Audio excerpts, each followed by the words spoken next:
계속해서 오후 시간에 예배의 본질, 뭐라고 그랬죠? 신령과 진정 예배. 신령과 진정 예배는 진심의 예배라기보다는 신령, 성령 안에서, 진정, 진리 안에서 이런 뜻입니다.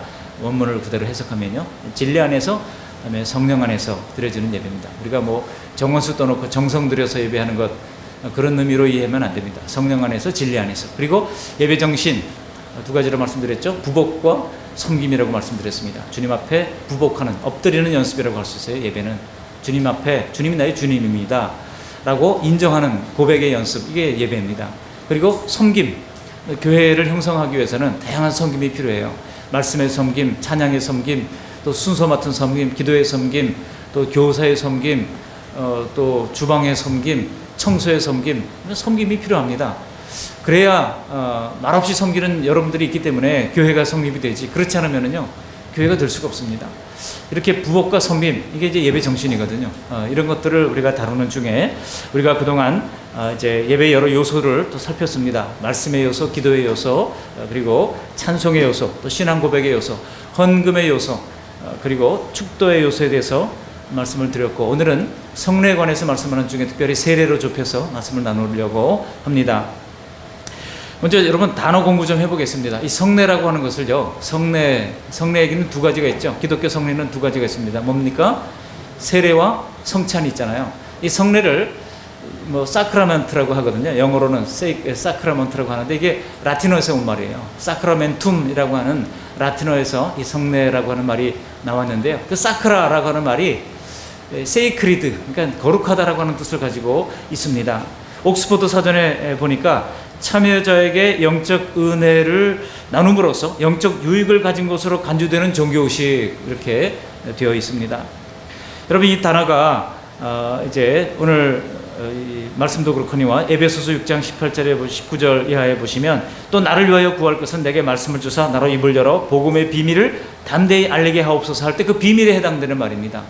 그 사크라멘툼, 이 말이 무스타리온, 헬라어로는요 무스타리온이라는 말인데요, 그 무스타리온은 말이 영어에는 어떻게 번역됐냐면 미스테리로 번역됐어요. 비밀로 우리 성경에는 번역이 됐습니다. 같은 말입니다. 그러니까 성례나 비밀이나 사실은 같은 말이에요.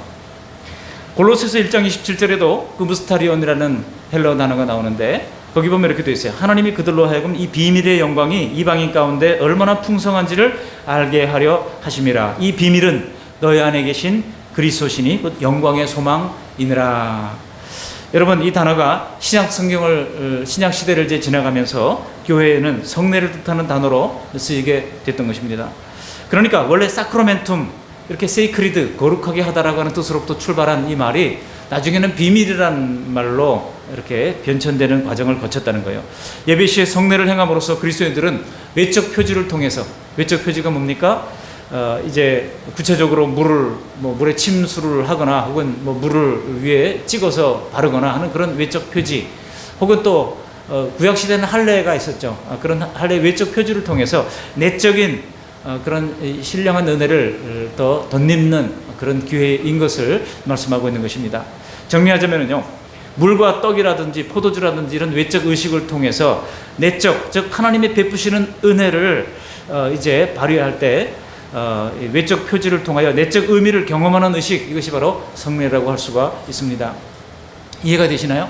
우리 기독교회는 두 가지만을 성례로 인정합니다. 바로 세례와 성찬을 인정하지만, 로만 캐톨릭에서는요, 로만 캐톨릭만 그런 게 아니고 우리 개신교 중에서도 성공회가 있습니다. 영국 국교회, 저희 성공회라고 우리가 부릅니다만, 앵글리칸이라고 영어로는 얘기를 합니다만, 이 앵글리칸 출시 안에서도 로만 캐톨릭과 마찬가지로 7성사를 인정하고 있어요. 7개의 성례를 인정하고 있습니다. 그 7성사 중에 영세성사가 있습니다. 영혼이 출생한다, 그런 의미로 이제 베푸는, 이게 세례죠. 영세성사가 세례에 해당하는 것이고요. 그리고 견진성사가 있습니다. 컨퍼메이션 해서, 이것은 오늘날 우리 개신교에서는 이제 입교에 해당하는 의식입니다. 세례받은 사람이 교회에서 교회 하나의 멤버로 그렇게 교회 이 선거권, 피선거권을 획득하는 과정, 이것을 컨퍼메이션이라고 부르는데, 그런 입교 의식, 이것을 이제 캐톨릭에서는 견진성사라고 부릅니다. 그리고 세 번째로는 성체성사가 있어요. 그러니까 이 성병, 성체에 참여해서 이 성체, 성병, 거룩한 떡, 거룩한 성혈, 거룩한 피, 그러니까 캐톨릭에서는 화채설을 믿잖아요. 그 떡과 포도주를 이렇게 이제 나누어 주는 순간 그것이 뭐가 돼요? 예수님의 피와 예수님의 살이 된다고 믿는 거예요. 이걸 화채설이라고 부릅니다. 그래서 여기에 참여함으로 말미암아 이제 그리스도의 몸과 피를 받게 된다고 하는 생각을 갖고 있죠. 이게 이제 성체성사. 이게 이제 오늘날 우리가 개신교에서 하는 뭐예요? 이게 성찬식입니다. 그다음에 네 번째가 있는데 바로 고해성사가 있어요. 영세 이후에 서로 죄를 고백하고 용서를 받는. 캐톨릭에서는 이것을 이 성경적 근거로 야고보서 5장 16절을 근거로 두고 있습니다. 그러므로 너희 죄를 서로 고백하며 병이 낫기를 위하여 이제 기도하라라고 말씀하고 있습니다. 서로 죄를 고백하고 서로 기도하고. 근데 이거를 이제 얘네들은 이제 성사로 만들었어요. 그래서 캐톨릭 신부한테 고백을 하는 거죠. 제가 사실은 누구 물건을 훔쳤는데 이거 어떻게 해야 되겠습니까? 죄를 고백합니다. 그러면 예수의 보혈의 공로로 내 죄가 사해졌노라. 이렇게 하면은 이제 가뿐한 마음을 가지고 돌아오는 거죠. 이렇게 죄를 고백하는 소위 고백성사가 있습니다. 또 다섯 번째로 종부성사가 있죠. 캐톨릭에서는 죽는 것도 성사예요. 그래서 남은 모든 죄에서 죽음을 대비하여 모든 죄를 정결케 하는 것을 종부성사라고 하는데 죽기 전에 이런 성례를 행합니다. 그리고 이제 신품성사라고 하는 것이 있는데 소위 직분자 임명이라고 할 수가 있죠. 그래서 사제가 된다든지 하는 이런 때 그들이 이 소위 신품성사를 하게 됩니다. 그리고 마지막으로 혼배성사라고 하는 것이 있어요. 캐톨릭에서는 결혼도 성례로 생각합니다. 그래가지고 캐톨릭인 사람이라고 누구랑 교제를 하면 반드시 캐톨릭식으로 성례를 행하도록 되어 있어요. 그러니까 이거를 사실은 캐톨릭에서는 이 성례를 너무나 확장시킨 것이라고 할 수가 있죠. 그렇지만 대부분의 개신교회에서는 이 세례와 성찬을 온당한 성례로 인정을 하고 나머지는 인정하지 않고 있습니다. 왜냐하면 이 세례와 성찬은 이미 우리 주님께서 직접 명령하신 것이기 때문입니다. 마태복음 28장 19절에 아까 우리 윤영기 집사님 암송했던 것처럼 그러므로 너희는 가서 모든 민족을 제자로 삼아 아버지와 아들과 성령의 이름으로 뭐를 베풀고? 세례를 베풀고. 우리 예수님의 명령이잖아요. 예수님의 마지막 대위임령이라고 할 수가 있죠. 그래서 세례를 베풀라고 말씀하셨기 때문에 세례를 베푸는 것이 온당하다고 보는 것입니다. 그다음에 또 하나 성찬에 관해서도 마찬가지예요. 마태복음 26장 26절 이하에 우리 예수님께서 떡을 가지사 축복하시고 떼어 제자들에게 주시며 이르시되 받아서 먹으라 이것은 내 몸이니 또 잔을 가지사 감사기도 하시고 그들에게 주시며 이르시되 너희는 다 이것을 마시라 이것은 죄사함을 얻게 하려고 많은 사람을 위하여 흘리는 바 나의 피 곧 언약의 피니라 이랬어요.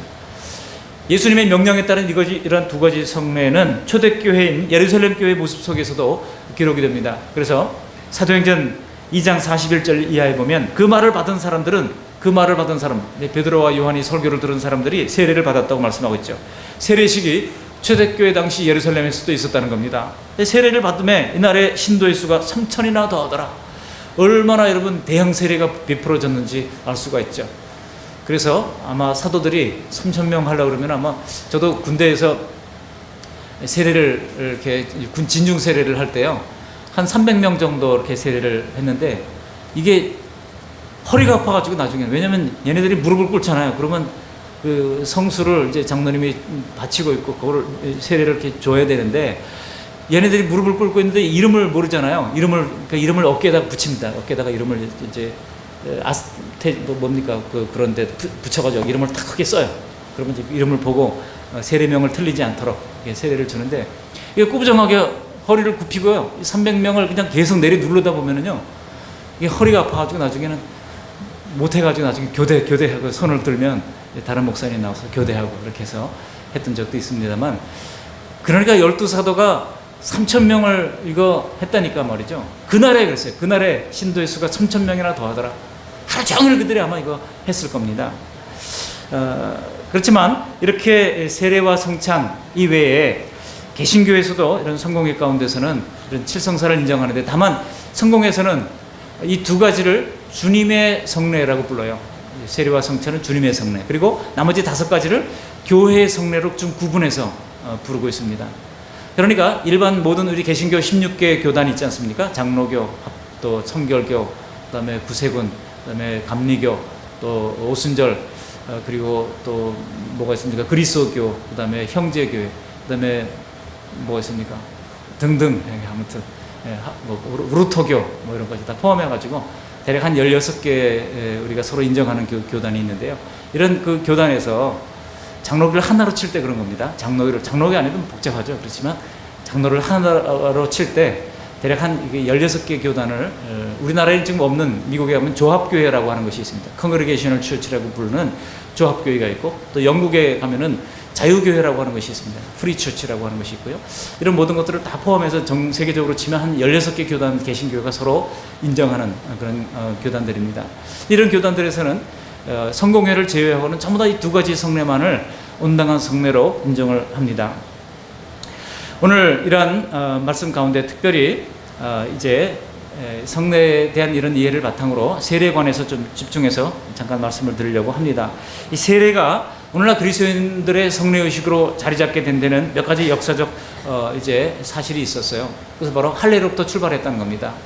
여러분, 할례가 어디에 나옵니까? 창세기 17장에 제일 먼저 나오잖아요. 그래서 아브라함에게 하나님께서 할례를 베풀라고 하시잖아요.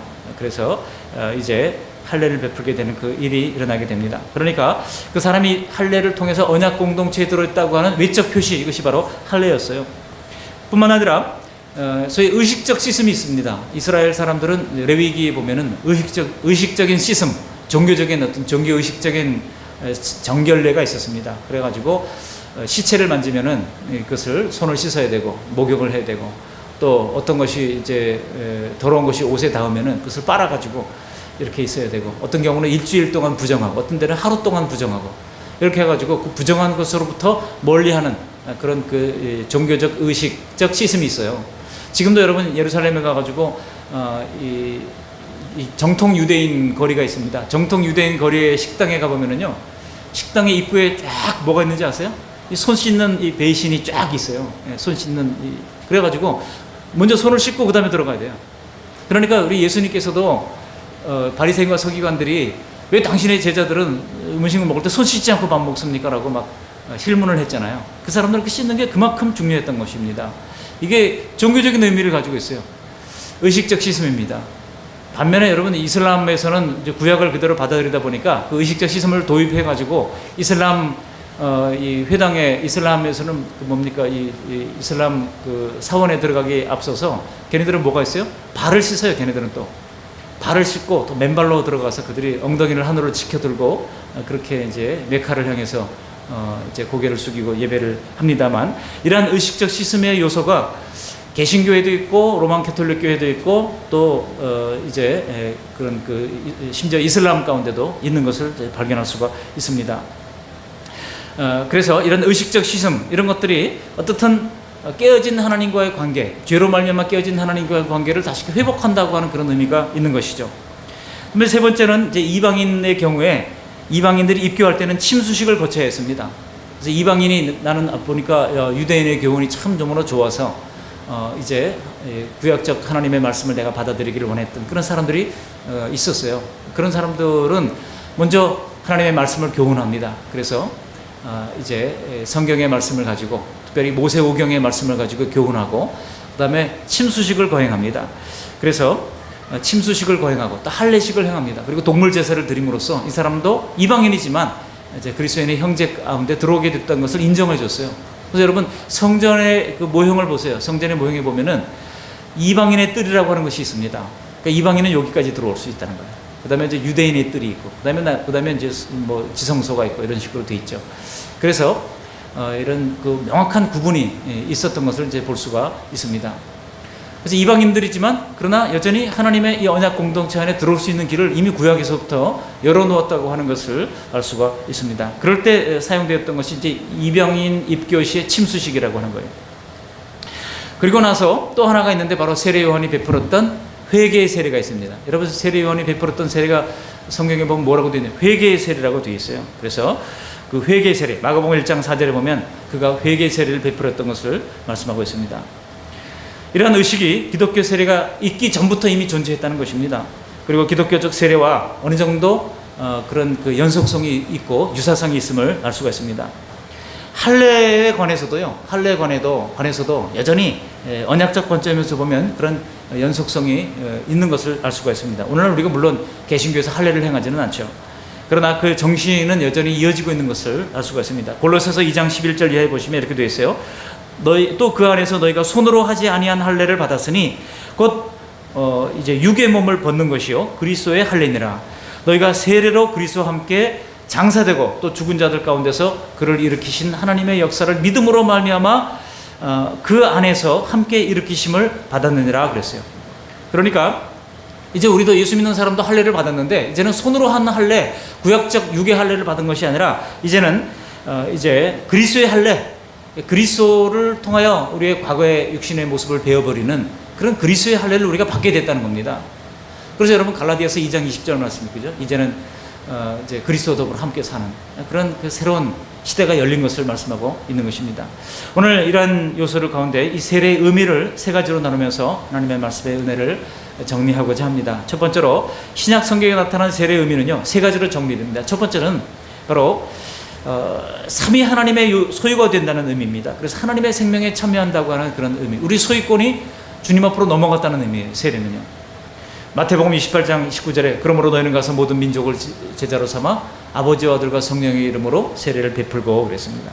여기서 누구의 이름으로 세례를 베풀라고 그랬어요? 아버지, 성부 하나님, 그죠? 그다음에 아들, 성자 하나님, 그다음에 성령, 그러니까 성령 하나님. 이런 성삼위 하나님의 이름으로 세례를 베풀 것을 말씀하고 있습니다. 그러니까 세례를 베풀 때 세례자가 성부와 하고, 그죠? 성자와 하고 성령의 이름으로 세례를 주노라 이렇게 하잖아요. 그거를 바꾸면 안 됩니다. 이미 성경에 명시되어 있는 하나님의 성삼위 하나님의 세례 베푸는 의식이기 때문에 그렇습니다. 놀라운 것은요, 여기 세례 이름이라고 하는 헬라어 성경에 보면은 오노마 베프티조, 오노마라는 말이 이제 이름이거든요. 이게 단수로 되어 있어요. 이게 아버지와 아들과 성령의 이름으로 할 때 그 이름이 복수형이 아니에요. 오노마, 근데 단수로 1인칭 단수로 딱 쓰여져 있어요. 성삼위 하나님이시지만 단수로 쓰이는, 여기도 삼위일체 모습을 우리가 알 수가 있는 것이죠. 그래서 우리가 세례를 받는 그동안에 성삼위 하나님의 소유가 된다는 것입니다. 근데 또 중요한 것은 여기 이름으로라고 말할 때 그 앞에 보면 에이스토 오노마 이렇게 되어 있거든요. 그 에이스라고 하는 말이 무슨 뜻인가 하니 뭐뭐 속으로라고 하는 뜻을 가진 전치사예요. 에이스토 오노마. 그러니까 뭐뭐 속으로 들어간다는 것입니까? 세례를 받는 이들은 바로 삼위 하나님 속으로 들어간다는 거예요. 우리가 세례를 받을 때 성삼위 하나님과 이제 합체가 된다는 겁니다. 성삼위 하나님과 그 속으로 들어가서 생명적 연합을 이루게 된다는 거예요. 예수와 내가 하나 된다는 겁니다. 육은 죽고 영으로 사는 새로운 하나됨의 의미를 가진다는 겁니다. 그래서 세례가 얼마나 중요한 건지 아시겠죠. 올 가을에도 이제 세례 받는 분은 없습니다만 이 가을에는 우리 학습 받는 분들이 이제 몇 분 계십니다.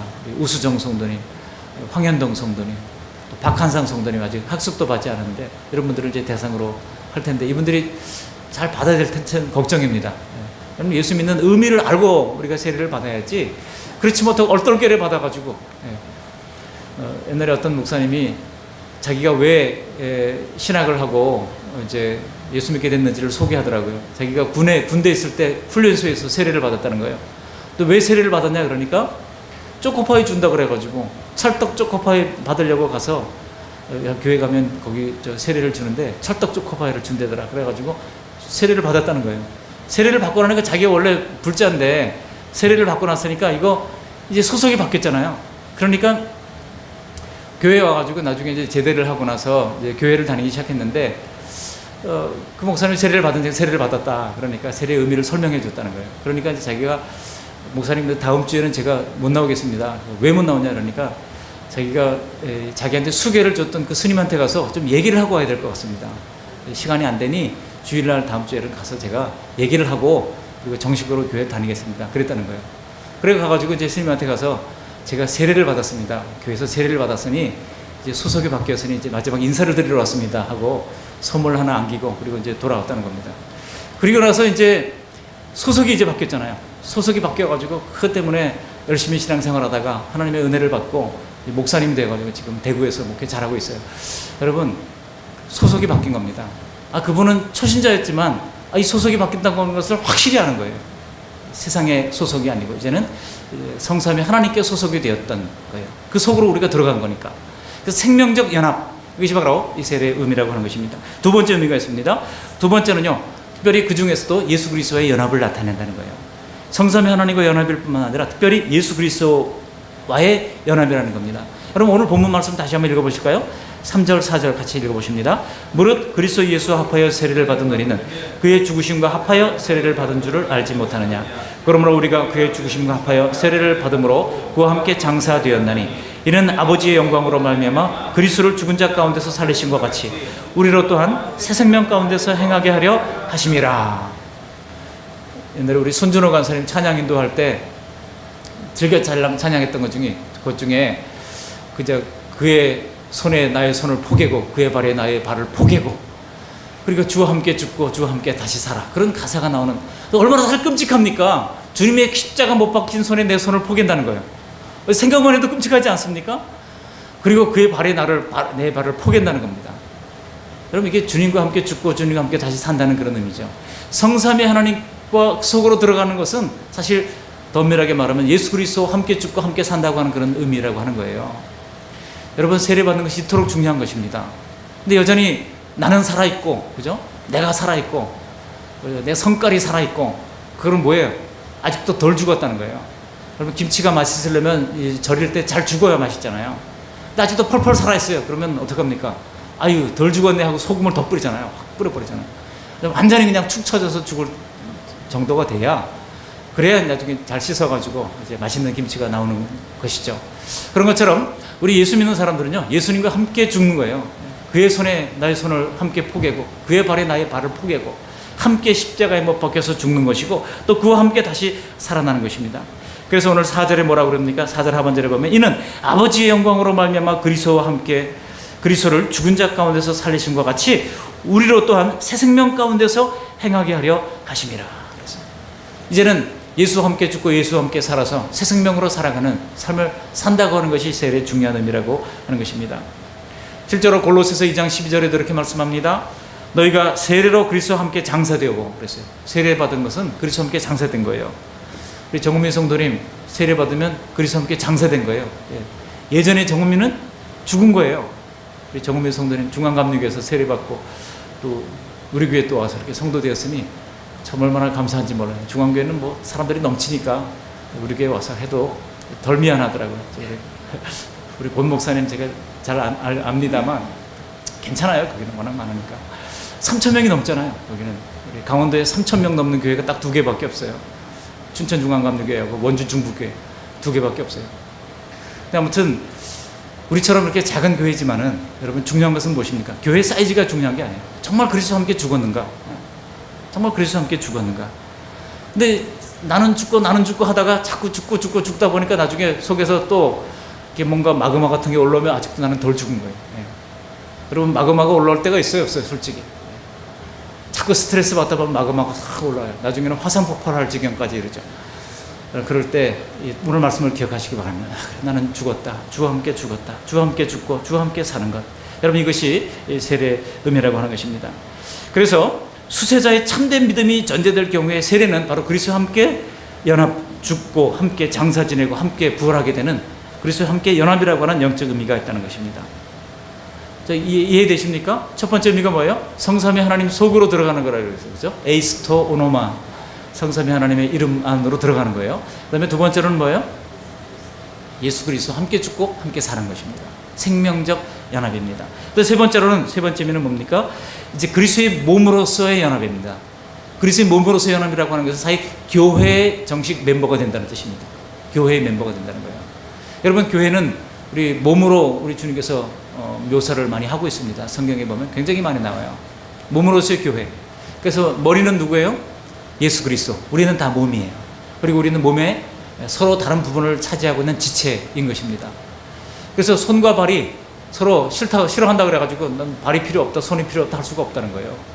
그래서 서로 다르지만 서로의 기능을 가지고 함께 몸을 구성하는 그런 존재들이 된 거죠. 다만 머리가 누구예요? 머리는 예수 그리스도입니다. 머리 대신 그리스도.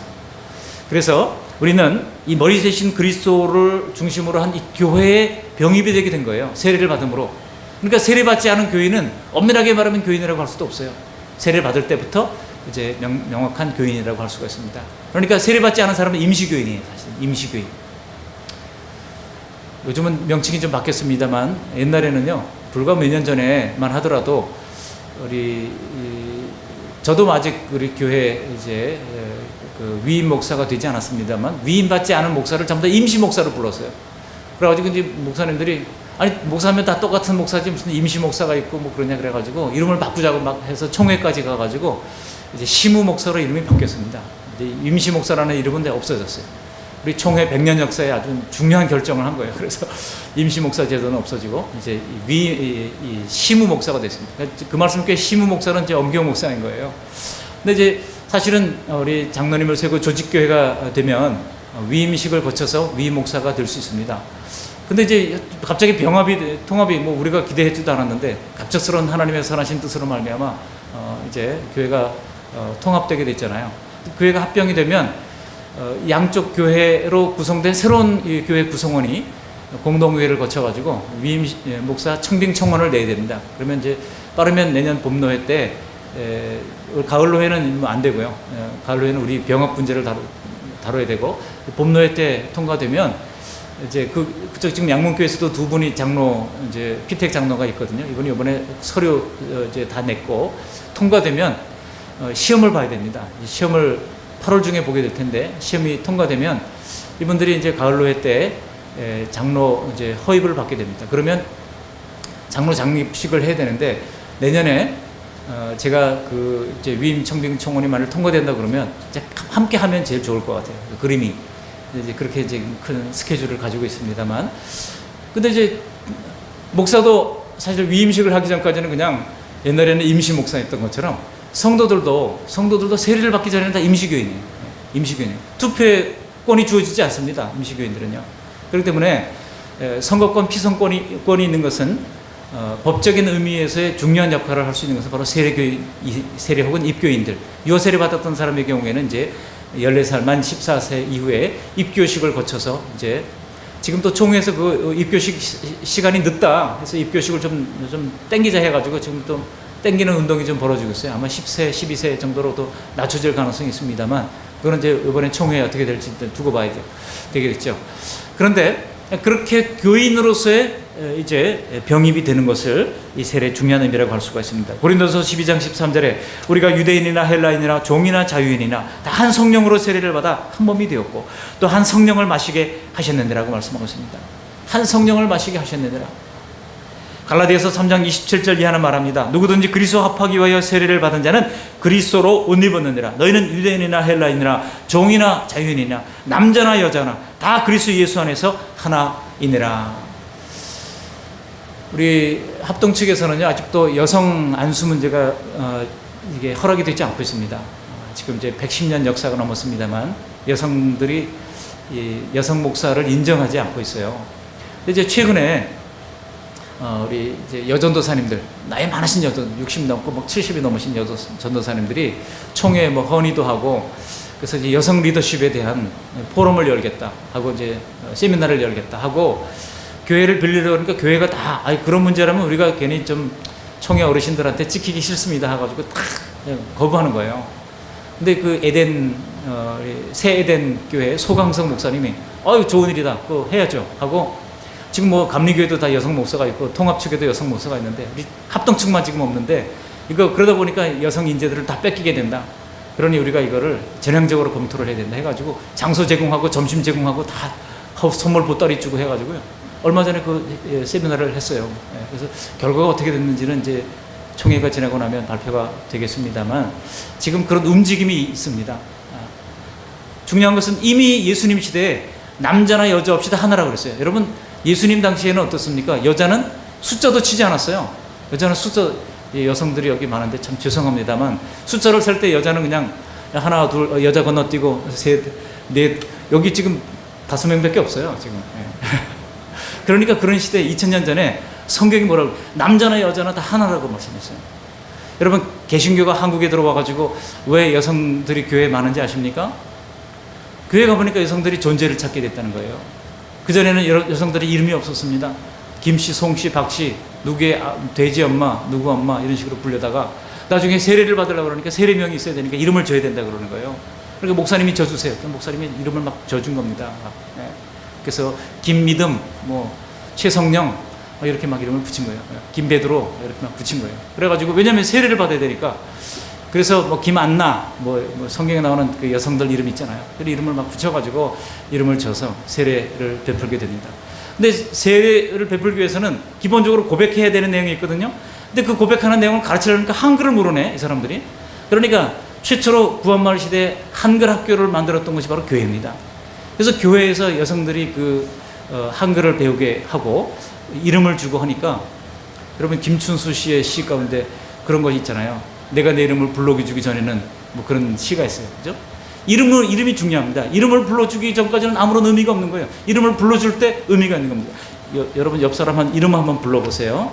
모르면 한번 물어보세요. 주민석 집사님. 아멘. 이름이 얼마나 중요한지 모릅니다. 이름. 그러니까 이명순 권사님 하면서 우리가 이름을 부를 때, 그럴 때 우리의 존재가 살아나는 거거든요. 그전에는 이름이 없었어요. 여성들은 존재가 없었어요. 그냥 남편의 그냥 옆에 서 있는 사람으로 그냥 그림자 역할을, 보이지 않는 그림자 역할을 했던 것이죠. 요즘 뭐 여성 여권 운동 이런 것이 있습니다만, 저는 아주 긍정적으로 생각합니다. 우리 여성 목사도 이거 혹시 나가나요? 우리 아직 우리 어르신들이 좀 노화일이라 가지고 조심스럽습니다만, 저는 긍정적으로, 전향적으로 생각합니다. 그래서 중요한 것은 우리 예수님 때 이미 남자나 여자 없이 다 그리스도 안에서 하나라고 하는 말씀을 이미 했다고 하는 것은 대단히 놀라운 일이라고 할 수가 있죠. 뿐만 아니라 종이나 자유인이나, 이건 더한 거예요. 당시에는 어떤 것이 있었습니까? 종제도가 있었어요. 집집마다 자기 개인 소유로 인친 그런 종들이 있었다는 겁니다. 근데 그 종이나 자유인이나 교회에서는 다 하나라고 하니까 얼마나 혁명적인 거예요. 그 사람들이 교회 가면 내 존재를 찾을 수 있으니까 여성들이 넘쳤어요. 그다음에 종들이 넘쳤습니다. 그러면서 교회가 새로운 그들의 해방구 역할을 했다고 하는 것입니다. 여러분, 세례는 바로 그리스도의 몸된 교회로 들어오는 것입니다. 세례를 받는 이들은 인종적, 사회적, 또 어떤 성적 신분과 무관하게 모든 사람들이 다 그리스도의 몸에 이렇게 하나가 되는 연합을 하는 것입니다. 그래서 그리스도를 정점으로 하는, 그리스도를 머리로 하는 한 몸을 구성하게 되는 것입니다. 오늘날 우리가 교회 생활을 살펴보면은 세례와 관련해서요, 몇 가지 이제 생각해 볼 것이 있는데, 유아 세례가 있지 않습니까? 먼저 유아 세례. 여러분, 유아 세례의 정당성에 대해서 참말론이 막 많죠. 그래서 이미 종교개혁 시대에 유아 세례는 필요 없다, 할 수도 없다. 왜냐하면 그 애들이 뭘 알겠는가? 애들이 예수님을 정말 믿는가? 그거 아닌데 왜 유아 세례를 베푸는가 해가지고 유아 세례 무용론을 주장하는 사람들이 있었습니다. 그러면서 유아 세례를 받았다 하더라도 그 사람들은 나중에 나이가 돼서 세례를 다시 받아야 된다, 이렇게 주장을 하는 사람들이 있었어요. 이 사람들을 저희 재세례파라고 부릅니다. 그 재세례파, 이 사람들이 이제 켈빈한테, 이 장깔병한테 핍박을 받아가지고 이 사람들이 전부 다 프랑스에 있던 사람들이 전부 다 캐나다로, 퀘벡 주로 또 도망을 갑니다. 대서양을 건너서 도망을 가죠. 그리고 거기서 크게 번성을 하죠.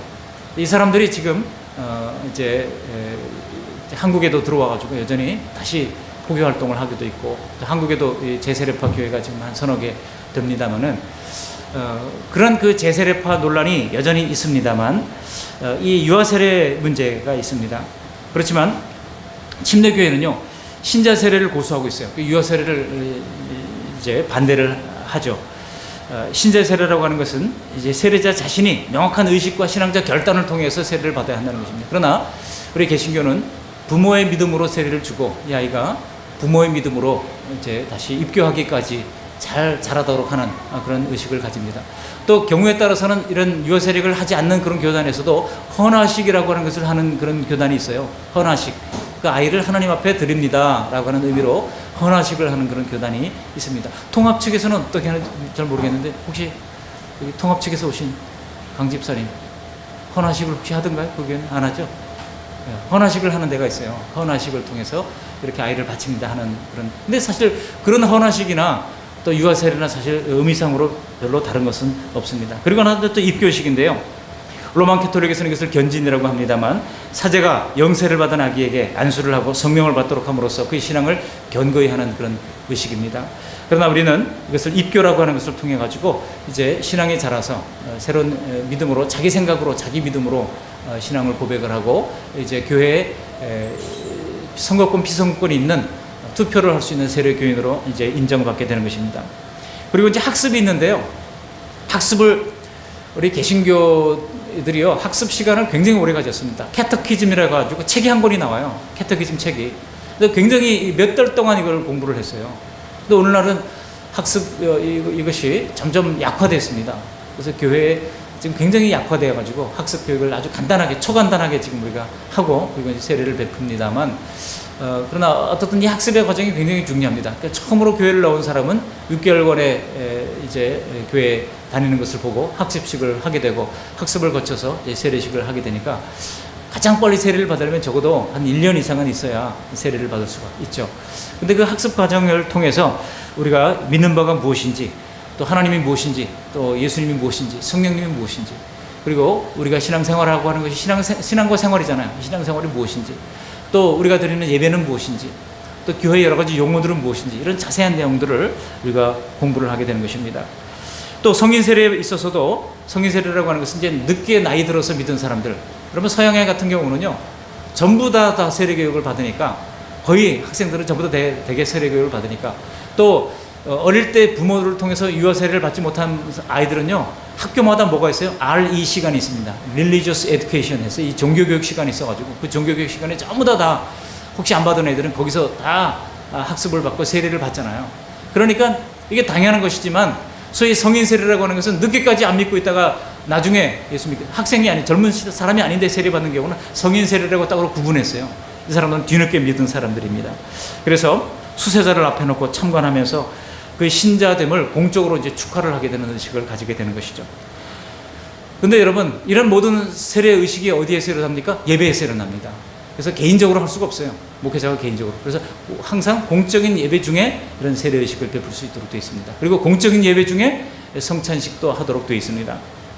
근데 여러분, 이것을 할 때 예배 정신과의 관계가 무엇입니까? 이런 세례와 예배 정신과의 관계가 뭘까요? 세례를 베풀 때 어떤 사람들은요, 그의 신자됨을 축하하면서 사진도 찍고 꽃다발도 주고 합니다만, 그러나 여러분, 예배의식 중에 하나이기 때문에 꽃다발은 뭐 줄 수 있을지 모르지만 사진 찍고 하는 것은 나중에 다 끝난 다음에 해야지, 그 예배 중에 막 또 사진 찍고 해서는 안 돼요. 예배의식 중에 있다고 하는 것을 우리가 명백히 인식하면서 할 필요가 있습니다. 왜냐하면 자칫하면 이것이 중요한 예배의식이 아니라고 생각할 수가 있습니다. 예배의식이라고 하는 것을 망각할 가능성이 있기 때문입니다. 따라서 집례자나 또 수종자나 수세자나 모든 성도들은 이것이 바로 하나님 앞에서 의식임을 인식하면서 내가 이 의식에 참여한다고 하는 생각을 가지면서 세례에 참여를 해야 마땅할 것입니다. 그러므로 성도들은 세례와 관련된 의식을 참관하면서 시종일관 기도해야 돼요. 뭐를 위해서 기도해야 되겠습니까? 기도하면서 마음의 끈을 줘야 되는데 어떻게 하면 되겠습니까? 유아 세례를 받는 아기들의 경우에 아기들이 하루빨리 구원의 은혜를 깨닫고 신앙적으로 성숙하도록 간구하면서 세례의식에 참여해야 됩니다.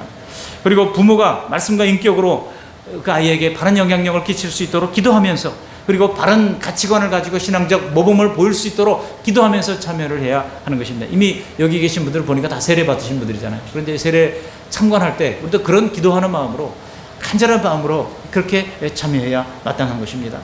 또한 입교하는 사람이 있다고 그럴 경우에 정말 자기가 배우고 고백했던 그 내용을 정말 마음으로 믿고 잘 성장할 수 있도록, 이 세상 풍조와 소용돌이 속에서 세상 풍조에 휩쓸리지 말고 하나님의 말씀의 기초에 든든히 설 수 있도록, 그렇게 하나님의 사람이 될 수 있도록 우리가 기도하면서 입교의식을 우리가 참관해야 할 것입니다. 또 학습을 받는 이가 있을 경우에도 마찬가지예요. 지속적으로 그 사람이 말씀을 빼닫고 그 말씀에 정말 풍성한 은혜의 바다 가운데 들어갈 수 있도록 우리가 신앙의 도리를 터득하도록 간구하면서 임해야 할 것입니다. 성인 세례에 참여하는 성도가 있을 경우에도 마찬가지입니다. 그가 정말 영적인 실제를 체험하고 하나님과의 생명의 동참, 그리고 그리스도와의 연합, 그리고 성도들과의 하나됨이라고 하는 이 세례의 의미를 잘 알고 누리도록 진정으로 간구하면서 우리가 참여해야 할 것입니다. 올가을도 학습식이 있을 것이고 성찬식이 있을 것입니다. 이럴 때 하나님의 생명에 참여함과 또 하나님과 연합과 또 공동체 하나됨이라고 하는 세례의 의미를 우리가 구체적으로 실현해낼 수 있도록, 그리고 그러한 기도 속에서 아름다운 그런 새 생명의 탄생을 함께 기뻐하는 그런 이제 세례식이 되고 또 성찬식이 될 수 있기를 주님의 이름으로 축원합니다. 아멘. 고마우신 하나님 아버지, 계속해서 오후 시간에 이렇게 예배 여러 요소들을 나누는 가운데 오늘 특별히 세례의 의미가 무엇인지를 가르쳐 주신 것을 감사를 드립니다. 나는 죽고 주님과 더불어 사는 하나님 속으로서의 연합, 이것이 바로 세례의 의미인 것을 알고 하나님 성삼위 하나님과 안전하게 연합될 수 있도록 도와주시고, 또 이제 생명의 참여인 것을 알게 하시고 하나님께서 주시는 그 하나님의 생명 가운데 들어갈 수 있도록 도와주시고, 또 공동체적 하나됨을 경험하는 중요한 예배의식이 될 수 있도록 은혜를 베풀어 주심으로 말미암아 온전히 하나님께 영광 돌리고 우리에게는 큰 기쁨의 시간들로 만들어갈 수 있도록 은총 베풀어 주시옵소서. 예수님 거룩하신 이름으로 감사하며 기도합니다. 아멘.